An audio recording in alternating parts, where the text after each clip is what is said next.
Salam sejahtera dan selamat menonton IT TV. Adik-adik sekarang bersama saya, Cikgu Syazah Raihan yang akan membimbing adik-adik dalam mata pelajaran Bahasa Melayu. Apa khabar adik-adik di rumah? Cikgu harap adik-adik semua sihat-sihat belaka ya. Baiklah, pada hari ini kita akan mempelajari bagaimana nak menulis nilai murni atau pengajaran.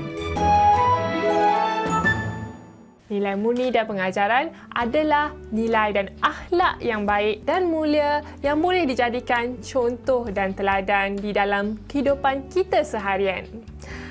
Untuk pengetahuan adik-adik, bahagian C ialah bahagian untuk adik menulis nilai murni dan pengajaran. Sebelum kita meneruskan pembelajaran kita, cikgu telah menggariskan beberapa teknik untuk adik-adik menulis nilai murni dan pengajaran dengan lebih berkesan dan efektif. Apakah teknik-teknik tersebut? Mari kita saksikan. Teknik yang pertama ialah baca petikan dengan teliti. Adik-adik, ini bermaksud adik-adik haruslah membaca petikan ini daripada pendahuluan sehinggalah penutup. Yang kedua, fahami jalan cerita yang hendak disampaikan. Di sini adik-adik haruslah faham apakah yang terkandung dalam petikan tersebut, siapakah yang terlibat dalam petikan tersebut dan apa yang dilakukan dalam petikan tersebut. Dan adik-adik haruslah mengenal pasti bila, mengapa, bagaimana terjadi di dalam petikan tersebut. Setelah itu, mari kita lihat apakah teknik yang ketiga. Teknik yang ketiga ialah gariskan nilai murni pengajaran yang terdapat dalam petikan. Mengapa kita harus gariskan?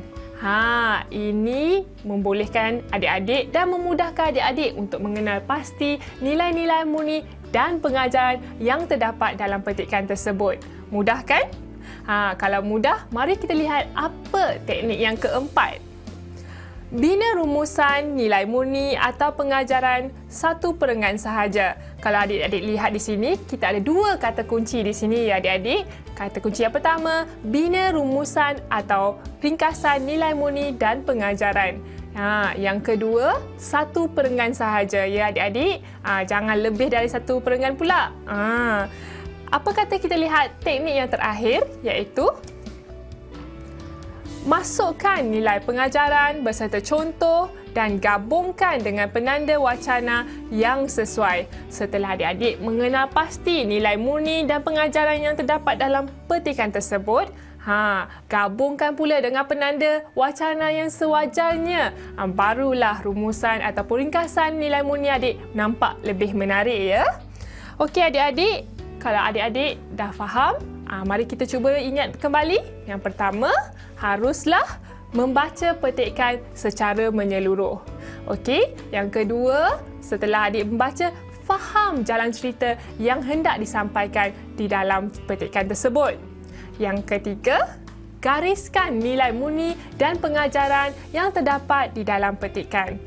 Dan yang keempat, setelah adik-adik faham dan gariskan, barulah adik-adik bina rumusan ataupun ringkasan nilai murni dan pengajaran daripada petikan tersebut. Dan yang terakhir, setelah itu barulah adik-adik masukkan nilai murni dan pengajaran serta gabungkan penanda wacana yang sewajarnya. Mudah kan? Okey, kalau mudah, mari kita buat latihan bersama-sama untuk membuat pengukuhan supaya adik lebih faham bagaimana hendak menulis nilai murni dan pengajaran dengan lebih efektif.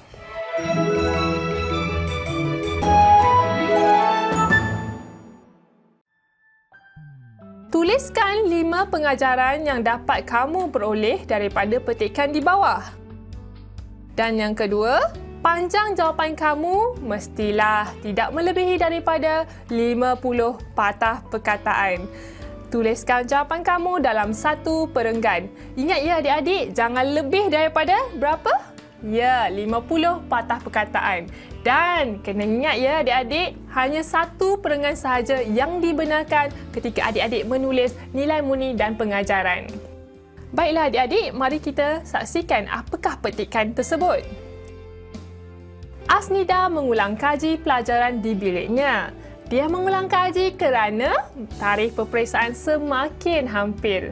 Selepas mengulang kaji, Asnida menyusun jadual waktu belajar untuk esok. Kemudian, Asnida bersiap untuk tidur. Asnida tidak mahu tidur lewat kerana dia tidak mahu bangun lambat. Adik-adik, daripada perenggan ini, adik-adik boleh lihat bahawa cikgu telah menandakan warna biru di beberapa perkataan kerana untuk memudahkan adik-adik memahami kosakata yang terdapat di dalam petikan tersebut. Mungkin ada di antara adik-adik yang kurang faham apa itu mengulang kaji, apa itu jadual waktu dan sebagainya. Mari kita lihat kosakata untuk memudahkan adik-adik. Kosakata yang pertama ialah mengulang kaji. Apakah itu mengulang kaji? Mengulang kaji ialah bermaksud membuat revisi. Baiklah, yang seterusnya jadual waktu. Jadual waktu bermaksud menentukan masa setiap acara yang ingin dilakukan. Seterusnya, lewat. Apa itu lewat? Lewat adalah sama seperti lambat ya adik-adik. Okey, mari kita teruskan petikan tersebut. Asnida bangun awal. Selepas mandi dan memakai pakaian seragam sekolah, Asnida bersarapan bersama ibu dan ayahnya. Asnida membaca doa sebelum makan. Baiklah adik-adik, mari kita lihat apa yang berlaku kepada Asnida seterusnya. Asnida mencium tangan ibu dan ayahnya sebelum keluar rumah. Asnida menunggu bas sekolah di hadapan rumahnya. Apabila bas sekolah tiba, Asnida naik ke dalam bas dengan berhati-hati. Apa itu berhati-hati ya adik-adik? Mari kita lihat kosakata buat perkataan ini. Berhati-hati bermaksud lebih cermat ya adik-adik. Pasti adik-adik telah mengenal pasti beberapa nilai murni dan pengajaran yang terdapat di dalam petikan tersebut. Jika adik-adik tidak sempat, tak mengapa ya, kerana cikgu telah memudahkan adik-adik mengenal pasti beberapa nilai murni dan pengajaran yang terdapat dalam petikan tadi supaya adik-adik lebih faham. Mari kita lihat apakah nilai murni dan pengajaran yang terdapat dalam petikan tadi ya. Asnida mengulang kaji pelajaran di biliknya yang pertama. Yang kedua, Asnida tidak mahu tidur lewat. Yang ketiga, Asnida membaca doa sebelum makan. Yang seterusnya, Asnida mencium tangan ibu dan ayahnya sebelum keluar rumah. Dan yang terakhir, Asnida naik ke dalam bas dengan berhati-hati. Baiklah adik-adik, sudahkah adik-adik mengenal pasti semuanya nilai murni dan pengajaran yang terdapat dalam petikan tersebut? Mari kita lihat rangka jawapan pengajaran yang terdapat dalam petikan tadi. Yang pertama, Asnida mengulang kaji pelajaran di biliknya. Ya adik-adik, mengapa kita perlu mengulang kaji? Kerana kita tidak sepatutnya hanya belajar di sekolah saja. Kita perlulah membuat revisi di rumah supaya kita lebih faham apa yang diajarkan oleh guru di sekolah. Mari kita lihat apakah isi yang kedua. Isi yang kedua ialah Asnida tidak mahu tidur lewat. Adik-adik, tidur lewat ini merupakan satu tabiat yang kurang elok ya. Kerana bila adik-adik tidur lewat, adik-adik akan bangun lambat ke sekolah. Ini satu perbuatan yang tidak elok ya. Mari kita lihat. Yang ketiga,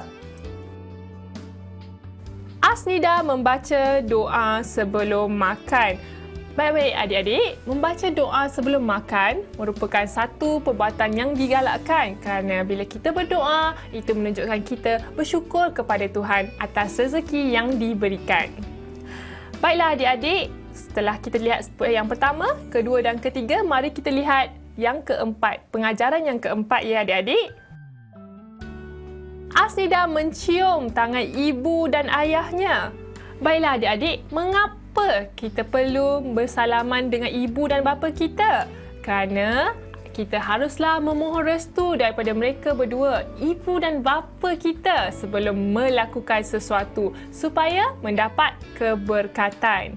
Baiklah adik-adik, apakah pengajaran yang seterusnya yang boleh kita dapati daripada petikan tadi?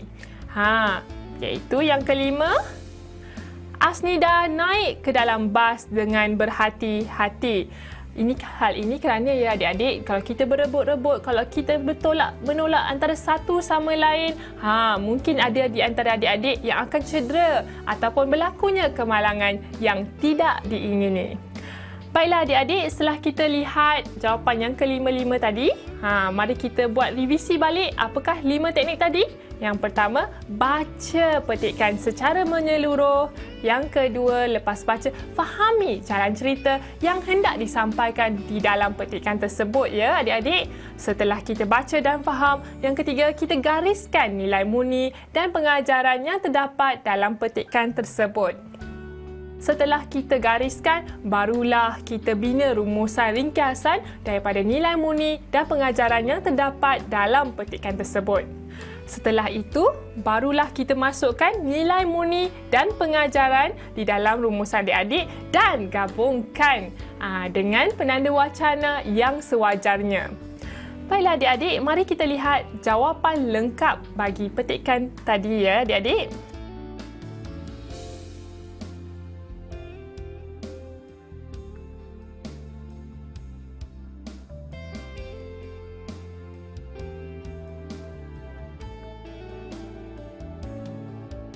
Pengajaran yang dapat diperoleh daripada petikan di atas ialah kita hendaklah mengulang kaji pelajaran terutamanya apabila tarikh peperiksaan semakin hampir.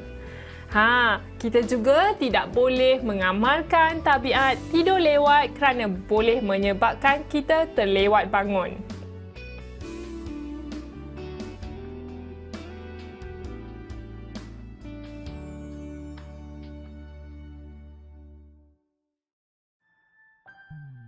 Pengajaran lain ialah kita hendaklah membaca doa sebelum makan. Kita juga perlu menghormati kedua ibu bapa. Misalnya mencium tangan ibu dan bapa sebelum keluar rumah.